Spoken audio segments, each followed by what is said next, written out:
Sean Mahan in our Kelly Direct, Jay Goin in the MBA program. Wanted you to talk a little bit about just given all the investment opportunities out there, how do you identify which ones you want to dig in on further before deciding what to buy? So, what types of screens might you run? What are there multiples or ratios that you really favor or avoid? How do you go from this huge universe of stocks to the ones you're actually going to spend your time on? Yeah, that's a good question. And well, there are a number of different ways one can go about it, a number of different ways I go about it. One needs a system where one can eliminate large swaths of companies where each company doesn't take more than a few seconds or maybe a minute. So when I look at a business, the first question that's going through my head is it within my circle of competence? And a lot of companies would disappear based on that question. There are also entire industries I don't have much interest in. So US healthcare is very corrupt and does not operate with market forces.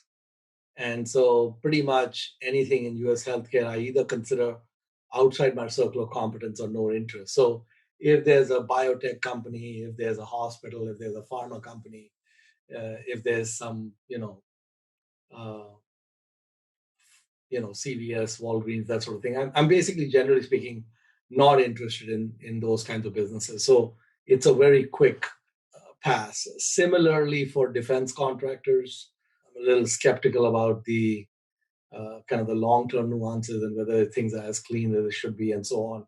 So not of much interest. And also, a lot of tech names tend to be high flyers, and they tend to lose me on valuation and such. So even there, we're done pretty quickly. I mean, if I look at Snowflake, it would take me like about 15 seconds to move on. And so a lot of things get eliminated relatively quickly. There has to be something that's drawing me in. So one of the things I do is I look at Value Investors Club, and they have thousands of companies posted on the club, and people are continuously adding ideas.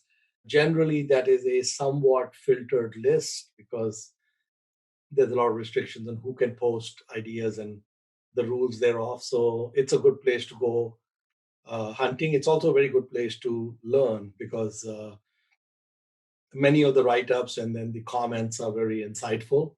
So Value Investors Club is one possible source. Value Line is another source. I have a subscription to Sum Zero, which is another source.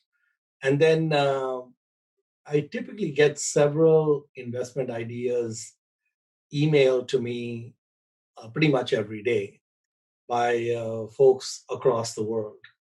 And I look at those as well. And again, many of those may not fit for a variety of reasons.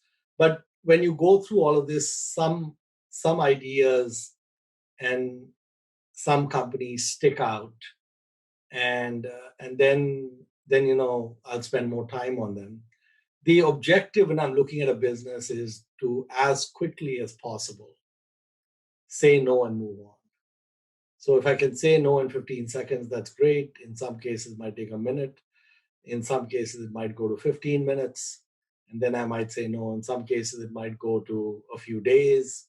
But the idea is that to be really good at saying no. So the business should be able to convince a very deep skeptic that it deserves more time and a spot in the portfolio. So that's generally how I go about it.